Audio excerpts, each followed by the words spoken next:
राम विष्णु के अवतार हैं, लेकिन उनके अन्य भाई किसके अवतार थे? राम को भगवान विष्णु का अवतार माना जाता है, लेकिन आपको पता है कि उनके अन्य भाई किसके अवतार थे? लक्ष्मण को शेषनाग का अवतार माना जाता है, जो क्षीर सागर में भगवान विष्णु का आसन है, जबकि भरत और शत्रुघ्न को क्रमशः भगवान विष्णु द्वारा हाथों में धारण किए गए सुदर्शन चक्र और शंख शैल का अवतार माना जाता है।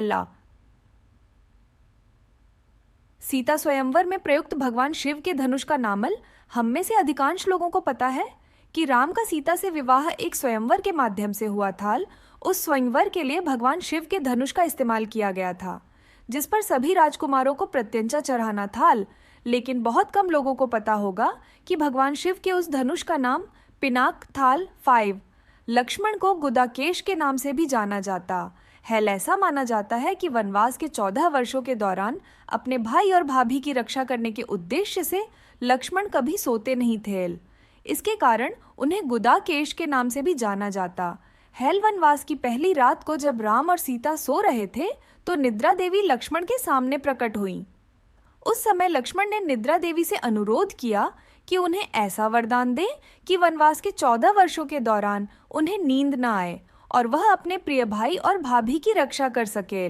निद्रा देवी इस बात पर प्रसन्न होकर बोली कि अगर कोई तुम्हारे बदले 14 वर्षों तक सोए तो तुम्हें यह वरदान प्राप्त हो सकता है। इसके बाद लक्ष्मण की सलाह पर निद्रा देवी लक्ष्मण की पत्नी और सीता की बहन उर्मिला के पास पहुंची। उर्मिला ने लक्ष्मण के बदले सोना स्वीकार कर लिया और पूरे 14 वर्षों तक सोती रही। 6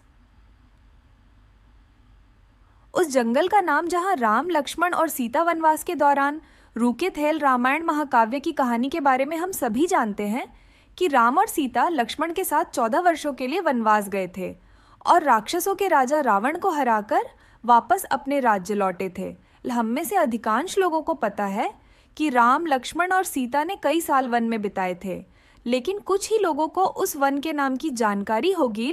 उस वन का नाम दंडकारण्य था, जिसमें राम, सीता और लक्ष्मण ने अपना वनवास बिताया था। यह वन लगभग 35,600 वर्ग मील में फैला हुआ था, जिसमें वर्तमान छत्तीसगढ़, उड़ीसा, महाराष्ट्र और आंध्र प्रदेश के कुछ हिस्से शामिल थे।